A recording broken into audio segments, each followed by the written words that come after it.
นี่ทำมาอยู่นอกละเป็นใช้ยาไล่ไถไล่มา2 ถุง มีค่ะโรงพยาบาลสมเด็จพระยุอ่านบ่ทุกคนอ่านให้ฟอได้เด้อถึง Hospital อำเภอเชียงของนี่อยากไปบ่เซเว่นอยากอยู่นี่เห็นเซเว่นแล้วแว๊บๆพูนเซเว่นอยู่ทางพุ่นไปพุ่นเพิ่นจะกลับเพิ่นจะกลับก่อน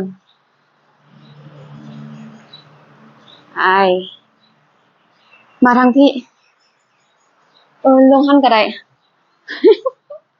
เมาห่วย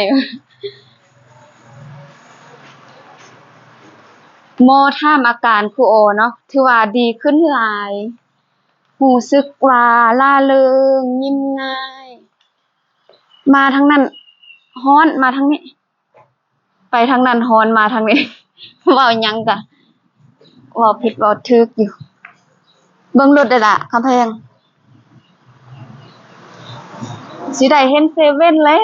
วบุญ เดี๋ยวสิพาไปโลตัสอีกสิพาลงไปนั่งอยู่โลตัสสิทันอยู่บ่เนาะสิพาไปพูนถ้าว่าอยากไป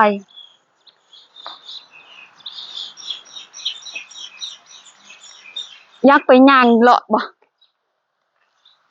นักเกิบหั่น หนูซ้ายออกแล้ว